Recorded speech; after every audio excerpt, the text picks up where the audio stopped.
नमस्कार दर्शक बंधु आज क्षुद्र भिडियो आपण मानक स्वागत। 14 एप्रिल 2026 मंगलवार पणा संक्रांति दिन एक मुठी लुणर करनियंतु महा उपाय। एहाकु करिबा द्वारा आपणक जीवन को धन आसीबार मार्ग खोलीजिब। ता सहित आपणकर भाग्य एते मात्रा रे परिवर्तन होइजिब जे आपण निजे मध्य जानि परिबे नाही एवं हस खुशी रे पूरी उठिब आपणक घर परिवार। ता सहित आपणक मनरे जहाँ भी किछि अधा अधूरा मनस्कामना रही अछि से सबु मध्य माँ लक्ष्मी एवं नारायणक आशीर्वाद पूरण होइजिब। दर्शक बंधु जेमिति कि आपण माने जानिचंती आमर सनातन धर्म रे संक्रांतिर बहुत अधिक महत्व रही थाए। जेहेतु चलित वर्षर पवित्र पणा संक्रांति मंगलवार दिन पड़िबा पई जाउची एवं एही दिन हनुमान जयंती मध्य पड़ुअछि जाकि आपण माने माँ लक्ष्मी एवं नारायण का आशीर्वाद को एक साथी रे प्राप्त करि परिबे। दर्शक बंधु चलित वर्ष पवित्र पणा संक्रांति एवं हनुमान जयंती दिन अनेक प्रकारर शुभ जोगर संगठन हेबाकु जाउची।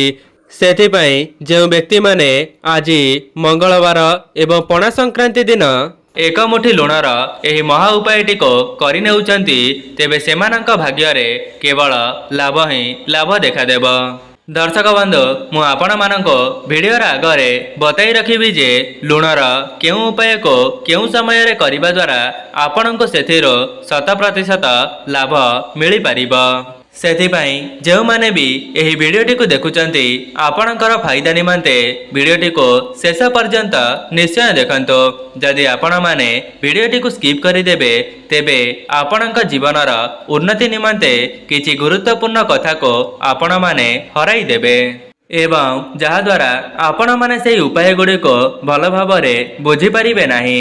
दर्शक बंधु जदि आपण माने ए पर्यंत वीडियोटी को लाइक करि नांती वीडियोटी को लाइक करी कमेंट बॉक्स रे जय माँ लक्ष्मी जय जगन्नाथ अवश्य लिखि दियंतो एवं चैनल टी रे नुआ थिले चैनल टी को सब्सक्राइब करि दियंतो। दर्शक बंधु जदि आपण माने बहुत बड़ा बड़ा पूजा पाठ करिनेबा परे भी आपणक निकट को धन आसु नाही किंबा आपणक परिवारर उन्नति हेउ नाही तेबे आपण माने 14 एप्रिल मंगलवार पणा संक्रांति दिन एक मुठी लुणर एही महा उपायटी को थरे मात्र परीक्षा करी देखंतो। एही उपायटी को करिनेबा परे आपणक उपरे एवं आपणक परिवार उपरे माँ लक्ष्मी एवं नारायणक आशीर्वाद वर्षा हेब। ता सहित आपणक मनरे जहाँ भी किछि अधा अधूरा मनस्कामना रहिथिला से सबको मध्य माँ लक्ष्मी पूरण करिदेबे।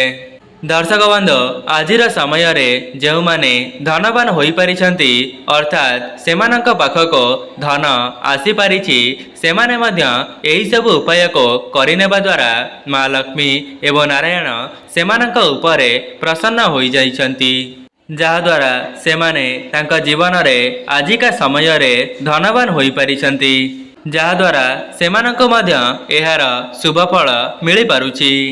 आपणक जीवन रे जे कोनोसी भी समस्या चली थाउ से ऋण करज हेउ किंबा अर्थजनित कोनोसी समस्या हेउ नचेत चाकरी क्षेत्र रे आपणको चाकरी प्राप्त हेउ नाही तेबे आपणकर समस्त समस्यार लुण ही केवल समाधान करि परिबो एवं आपण निजे ही एही उपायटी को करिके देखि नेबा परे निजे ही चमत्कार देखिबा पई पाइबे।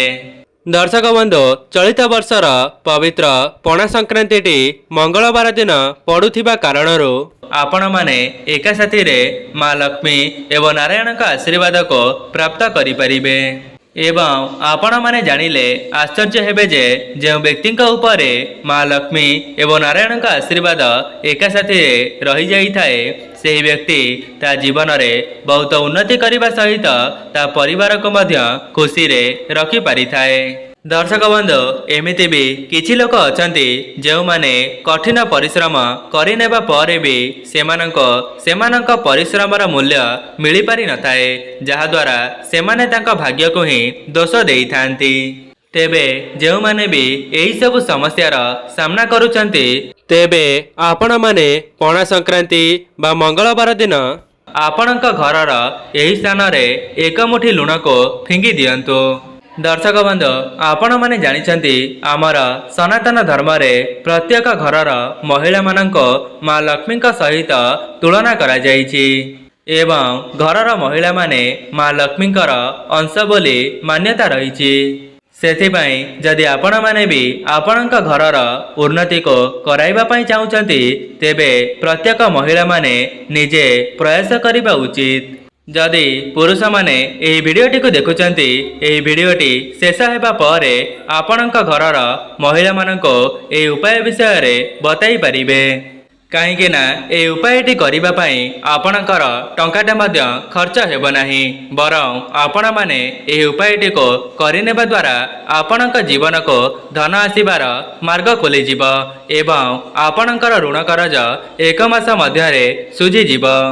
ଦର୍ଶକ ବନ୍ଧୁ, ଯଦି ଆପଣମାନେ ଚାହିଁବେ, ତେବେ ଆପଣଙ୍କ ଘରର ଉନ୍ନତି ଆପଣ ନିଜେ ହିଁ କରିପାରିବେ।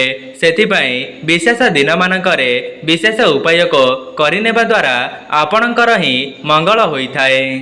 ଯେଉଁମାନଙ୍କ ଘରେ ନକାରାତ୍ମକ ଶକ୍ତି ଭରି ହୋଇ ରହିଥାଏ, ତେବେ ସେମାନେ ଏହି ଉପାୟଟିକୁ କରିନେବା ଦ୍ୱାରା ସେମାନଙ୍କ ଘରୁ ନକାରାତ୍ମକ ଶକ୍ତି ଦୂର ହେବା ସହିତ ସେମାନଙ୍କ ଘରକୁ ସକାରାତ୍ମକ ଶକ୍ତିର ଆଗମନ ହୋଇଥାଏ।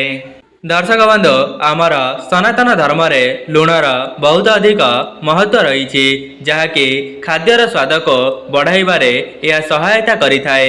ତା ସହିତ ଆପଣମାନେ ଜାଣିଛନ୍ତି ଲୁଣଟି ସମୁଦ୍ର ଦେବତାଙ୍କର ଅଂଶ ହୋଇଥାନ୍ତି ଏବଂ ତା ସହିତ ମା ଲକ୍ଷ୍ମୀ ମଧ୍ୟ ସମୁଦ୍ର ଦେବତାଙ୍କର କନ୍ୟା ଅଟନ୍ତି। ତେବେ ମୋର କହିବାର ଅର୍ଥ ହେଉଛି ଲୁଣର ସମ୍ବନ୍ଧ ମା ଲକ୍ଷ୍ମୀଙ୍କ ସହିତ ହୋଇଥାଏ। ଦର୍ଶକ ବନ୍ଧୁ, ଆପଣମାନେ ଜାଣିଲେ ଆଶ୍ଚର୍ଯ୍ୟ ହେବେ ଯେ ସାମାନ୍ୟ ଦେଖାଯାଉଥିବା ଲୁଣଟି ଆପଣଙ୍କ ଜୀବନରୁ ଦୁଃଖ ଦାରିଦ୍ର୍ୟତାକୁ ଦୂର କରିବାର କ୍ଷମତା ରଖିଥାଏ।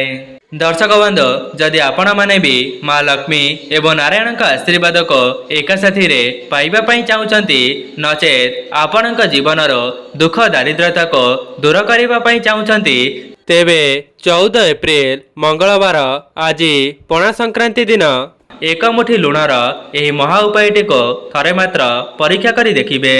ଦର୍ଶକ ବନ୍ଧୁ, ଏମିତି ବି କିଛି ଲୋକ ଆଶା ରଖିଥାନ୍ତି ସେମାନଙ୍କ ଘରକୁ ଧନର ଆଗମନ ହେଉ ଏବଂ ସେମାନଙ୍କ ଜୀବନରେ କେବେ ହେଲେ ବି ଧନଜନିତ ସମସ୍ୟା ପ୍ରବେଶ ନ କରୁ। ଦେଖନ୍ତୁ, ଧନର ଆଗମନ ପାଇଁ ଆପଣଙ୍କୁ ପରିଶ୍ରମ ତ କରିବା ପାଇଁ ପଡ଼ିବ। ବିନା ପରିଶ୍ରମରେ ଆପଣଙ୍କୁ କୌଣସି ମୂଲ୍ୟ ମିଳିପାରିବ ନାହିଁ। କିନ୍ତୁ ଯଦି ଆପଣମାନେ ବିଶେଷ ଦିନମାନଙ୍କରେ କିଛିଟା ଉପାୟକୁ କରିନେଉଛନ୍ତି, ତେବେ ସେଥିରୁ ମଧ୍ୟ ଆପଣଙ୍କୁ ଅନେକ ଶୁଭ ଫଳ ଦେଖିବା ପାଇଁ ମିଳିବ ଏବଂ ଈଶ୍ୱରଙ୍କର ଆଶୀର୍ବାଦ ମଧ୍ୟ ଆପଣଙ୍କ ଉପରେ ବନି ରହିଥାଏ। ତେବେ ପ୍ରଥମ ଉପାୟଟି ହେଉଛି, ଯଦି ଆପଣମାନେ ଏହି ଉପାୟଟିକୁ କରିନେବେ, ତେବେ ଆପଣଙ୍କ ଘରେ କେବେ ହେଲେ ବି ନକାରାତ୍ମକ ଶକ୍ତି ପ୍ରବେଶ କରିପାରିବ ନାହିଁ। ଯଦି ପରିବାରରେ କୌଣସି ସଦସ୍ୟଙ୍କ ସହିତ ମନ ମତାନ୍ତର କଳିଝଗଡ଼ା ଲାଗି ରହିଥିଲା, ତେବେ ଏହି ଉପାୟଟି କରିନେବା ପରେ ସେସବୁ ମଧ୍ୟ ଖୁବ୍ ଶୀଘ୍ର ଦୂର ହୋଇଯିବ।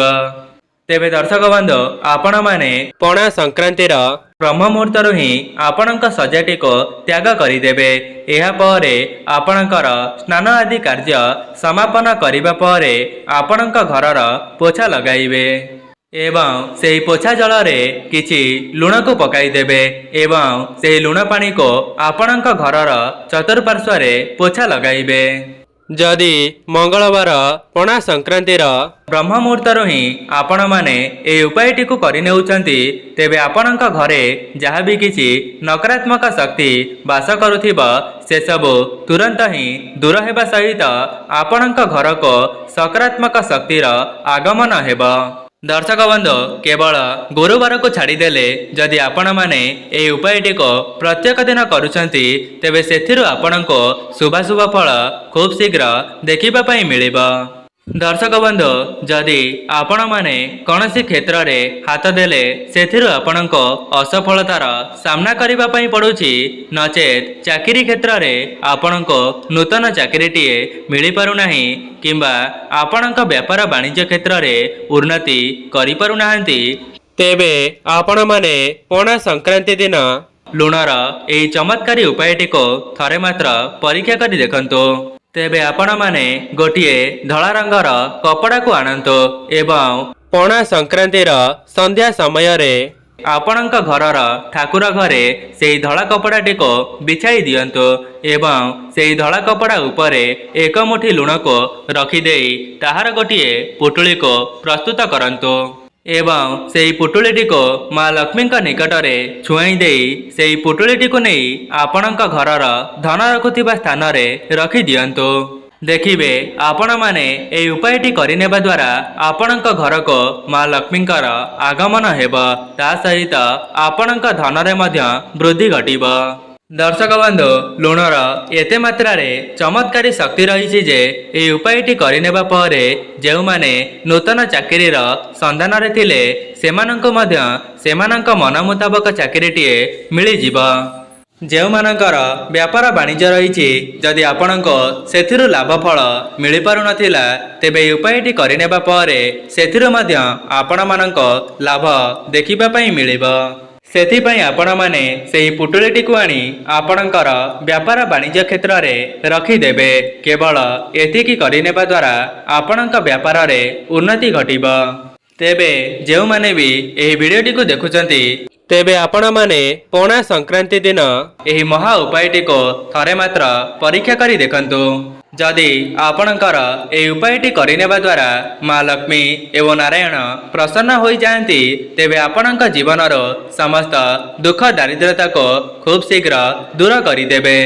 ଯେଉଁମାନଙ୍କର ଆର୍ଥିକ ପରିସ୍ଥିତି ବିଗିଡ଼ି ଯାଇଥିଲା ତେବେ ସେମାନଙ୍କର ଆର୍ଥିକ ସ୍ଥିତି ମଧ୍ୟ ସୁଦୃଢ଼ ହୋଇଯିବ। ତା ସହିତ ସେମାନଙ୍କ ପରିବାର ଉପରେ ମା ଲକ୍ଷ୍ମୀ ଏବଂ ନାରାୟଣଙ୍କ ଆଶୀର୍ବାଦ ମଧ୍ୟ ସଦାସର୍ବଦା ରହିବ। ଦର୍ଶକ ବନ୍ଧୁ, ଏବେ ଆସନ୍ତୁ ଜାଣିନେବା ଏକ ମୁଠି ଲୁଣର ସଠିକ୍ ପ୍ରୟୋଗ କରିନେବା ଦ୍ୱାରା ଆପଣଙ୍କ ଜୀବନକୁ କିପରି ଭାବରେ ଉନ୍ନତି ଆସିବ।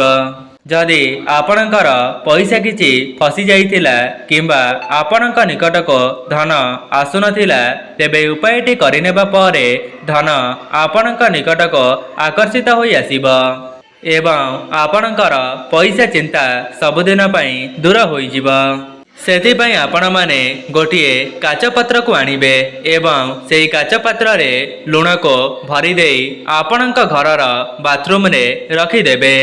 ଧ୍ୟାନ ରଖିବେ ଆପଣମାନେ ଏହି ଉପାୟଟିକୁ ପଣା ସଂକ୍ରାନ୍ତିର ସନ୍ଧ୍ୟା ସମୟରେ କରିବା ପାଇଁ। କାହିଁକି ନା ସନ୍ଧ୍ୟା ସମୟରେ ମର୍ତ୍ତ୍ୟମଣ୍ଡଳରେ ଦେବାଦେବୀମାନେ ବିଚରଣ କରିଥାନ୍ତି ଏବଂ ଏହି ଉପାୟଟି କରିନେଲେ ଆପଣଙ୍କ ଘରକୁ ସକାରାତ୍ମକ ଶକ୍ତିଙ୍କର ଆଗମନ ହେବ ଏବଂ ଆପଣଙ୍କ ଘରେ ଯାହା ବି କିଛି ନକାରାତ୍ମକ ଶକ୍ତି ଭରି ହୋଇ ରହିଥିବ ତେବେ ସେସବୁ ମଧ୍ୟ ଖୁବ୍ ଶୀଘ୍ର ଦୂରକୁ ଚାଲିଯାଏ। ଯେଉଁମାନଙ୍କର ଋଣ କରଜ ଥିଲା ସେମାନଙ୍କର ଋଣ କରଜ 1 ମାସ ମଧ୍ୟରେ ଶୁଝିଯିବ ଏବଂ ସେମାନଙ୍କ ନିକଟକୁ ଧନ ଆସିବାର ମାର୍ଗ ଖୋଲିଯିବ।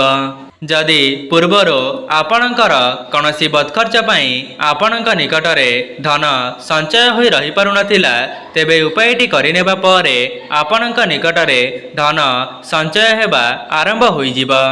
ଦର୍ଶକ ବନ୍ଧୁ, ଆମର ସନାତନ ଧର୍ମରେ ଏକ ମୁଠି ଲୁଣକୁ ଶୁକ୍ରଦେବଙ୍କର କାରକ ବୋଲି ମାନାଯାଇଥାଏ।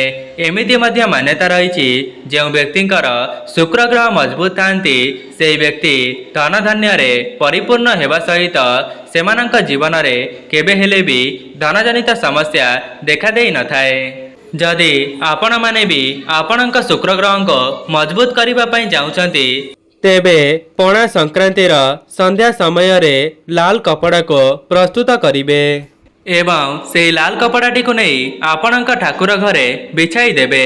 ଏହାପରେ ସେହି ଲାଲ କପଡ଼ା ଉପରେ ଏକ ମୁଠି ଲୁଣକୁ ରଖିଦେବେ ଏବଂ ଏହାପରେ ମା ଲକ୍ଷ୍ମୀଙ୍କ ନିକଟରେ ଗୋଟିଏ ଘିଅର ଦୀପକୁ ପ୍ରଜ୍ୱଳନ କରିବେ ଏବଂ ଦୀପଟିକୁ ପ୍ରଜ୍ୱଳନ କରିସାରିବା ପରେ ସେହି ପୁଟୁଳିଟିକୁ ନେଇ ଆପଣଙ୍କ ଶୋଇବା କକ୍ଷରେ ରଖିଦେବେ।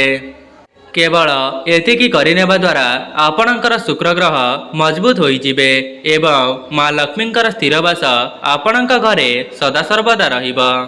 ଦର୍ଶକ ବନ୍ଧୁ, ମୁଁ ଆପଣମାନଙ୍କୁ ଲୁଣର ଗୋଟିଏ ରାମବାଣ ଉପାୟ କହି ରଖୁଛି ଯାହାକୁ କରିନେବା ଦ୍ୱାରା ମା ଲକ୍ଷ୍ମୀ ଏବଂ ନାରାୟଣଙ୍କର ଆଶୀର୍ବାଦ ଆପଣଙ୍କ ପରିବାର ଉପରେ ସଦାସର୍ବଦା ରହିବ। ସେଥିପାଇଁ ଆପଣମାନେ ପଣା ସଂକ୍ରାନ୍ତିର ସନ୍ଧ୍ୟା ସମୟରେ ଏକ ମୁଠି ଲୁଣକୁ ନେଇଯିବେ ଏବଂ ସେହି ଲୁଣଟିକୁ ନେଇ ଆପଣଙ୍କ ମୁଖ୍ୟ ଦ୍ୱାରରେ ଛିଡ଼ା ହୋଇଯିବେ ଏବଂ ଆପଣଙ୍କ ମୁହଁ ରହିବ ଆପଣଙ୍କ ଘରର ବାହାର ପଟକୁ ଏବଂ ଆପଣଙ୍କ ମନରେ ଯାହା ବି କିଛି ଅଧା ଅଧୁରା ମନସ୍କାମନା ରହିଅଛି ତେବେ ସେସବୁକୁ ମା ଲକ୍ଷ୍ମୀ ଏବଂ ନାରାୟଣଙ୍କୁ ଜଣାଇ ସାରିବା ପରେ ସେହି ଏକ ମୁଠି ଲୁଣକୁ ଆପଣଙ୍କ ଘରର ବାହାରକୁ ଫିଙ୍ଗି ଦେବେ।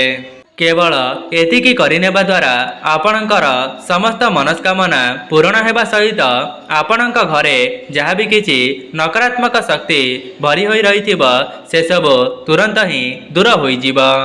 ଏବଂ ସେହି ଲୁଣଟିକୁ ଫିଙ୍ଗିବା ପୂର୍ବରୁ ମା ଲକ୍ଷ୍ମୀଙ୍କୁ ଜଣାଇବେ ଯେ ମା ଲକ୍ଷ୍ମୀ ଆପଣ ମୋ ଘରେ ସ୍ଥିର ଭାବରେ ବାସ କରନ୍ତୁ।